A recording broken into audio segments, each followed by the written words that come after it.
بسم اللہ الرحمن الرحیم۔ پیارے بچوں اور بچیوں، جیسا کہ ہم لوگ آن لائن کلاس کے طرح آپ سبھی طلباء طلبات کو پڑھا رہے ہیں، آج میں ایک سبق انٹر کی، خاص کر کے درجہ 12 کی یہ کلاس میں چلے گا۔ میرمن دہلوی کی ایک عنوان ہے قصہ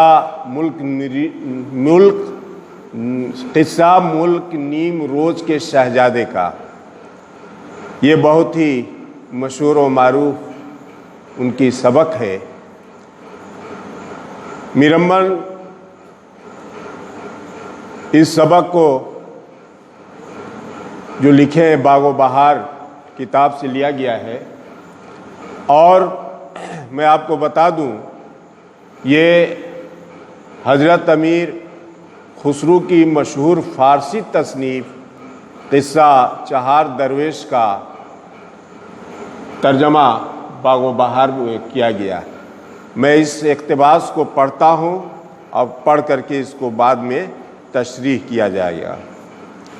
بموجب حکم بادشاہ کے سب نے متفق ہوا، اپنے اپنے علم کی رو سے ٹھہرا اور ساتھ کر التماس کیا کہ خدا کے فضل سے ایسی نیک سعادت اور شبھ لگن میں شہزادے کا تولد ہوا اور جنم ہوا کہ چاہے سکندر کسی بادشاہت کرے، نوشیرہ سا عادل ہو اور جتنے علم و ہنر ہیں ان میں کامل ہو، اور جس کام کی طرف دل اس کا مائل ہو بخوبی حاصل ہو۔ سخاوت و شجاعت میں ایسا نام پیدا کرے کہ حاتم اور رستم کو لوگ بھول جائیں، لیکن 14 برس تک سورج اور چاند کے دیکھنے سے ایک بڑا خطرہ نظر آتا ہے، بلکہ یہ وشواس ہے کہ جنونی اور سودائی ہو کر بہت سے آدمیوں کا خون کرے اور بستی سے گھبراوے، جنگل میں نکل جاوے اور چوند پرند کے ساتھ دل بہلا دیے۔ بچوں، یہ اقتباس میرمن دہلوی کی بہت مشہور و معروف کتاب باغ و بہار سے ماخوذ ہے۔ ملک نیم روز کے شہزادے کا قصہ بیان کیا گیا ہے اور اس کی پیدائش کی گھڑی پر خصوصی روشنی ڈالی گئی ہے۔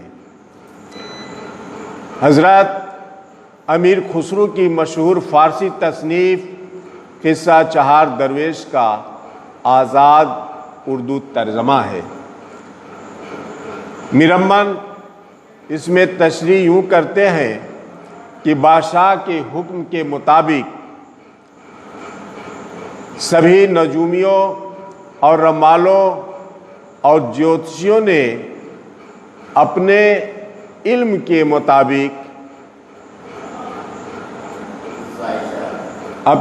مطابق جائچہ دیکھ کر بادشاہ سے کہا کہ خدا کے فضل و کرم سے شہزادے کی پیدائش ایسی نیک سعادت میں ہوئی ہے کہ وہ سکندر جیسا عظیم حکمراں ہوگا اور نوشیرہ جیسا انصاف کرنے والا بنے گا،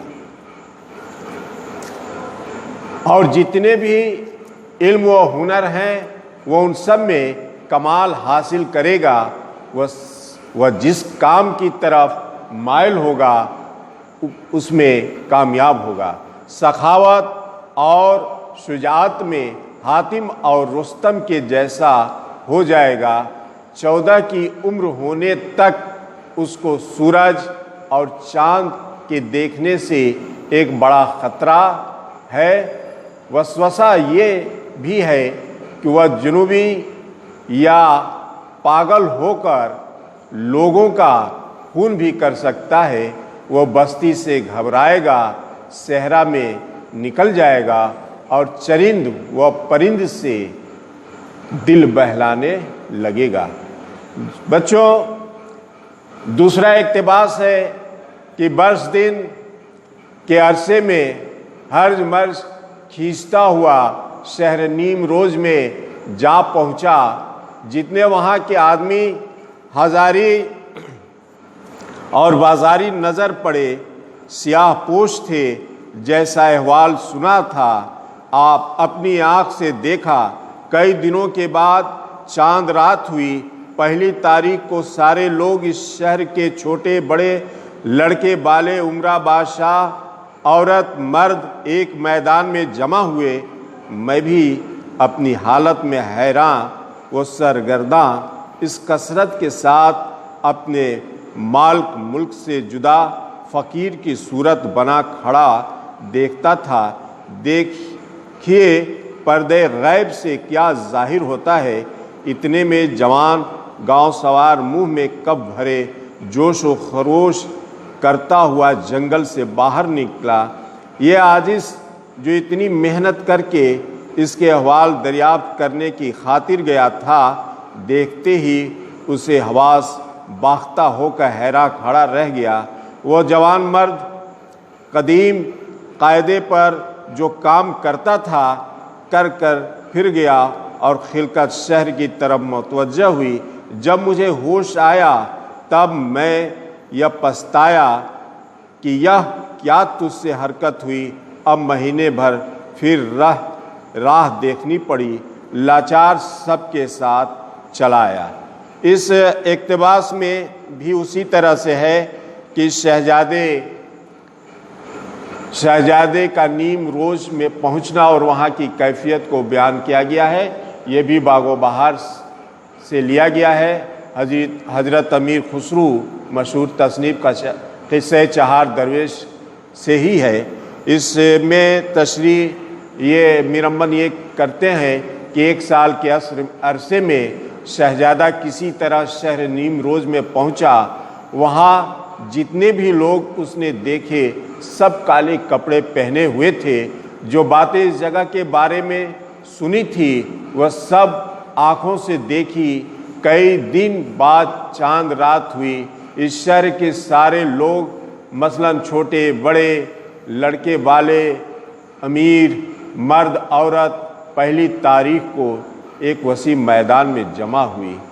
शहजादा भी उस अम्बोह के साथ हैरान व परेशान मुल्क से दूर फ़कीर के भेष में वहाँ खड़ा देखता था कि देख पर्दे के पीछे से क्या जाहिर हो।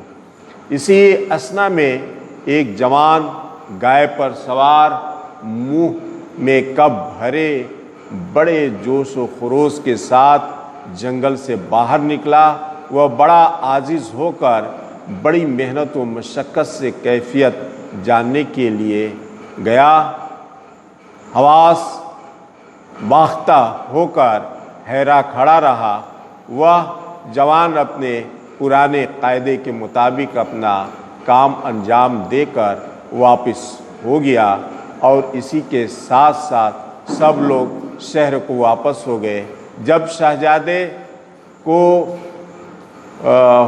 हो आया तो अपने किए पर पछताया। फिर एक महीने तक राह देखी और लाचार होकर सबके साथ वापस चलाया। बच्चों, इसको पढ़िएगा, पढ़ करके समझ लीजिएगा। समझ करके जो इसमें कमी बेसी हो कमेंट में लिखिएगा। सबसे अहम बात है कि इस तर्जमा को, इस तशरीह को आप लोग अपने कॉपी में ज़रूर लिखिएगा। शुक्रिया।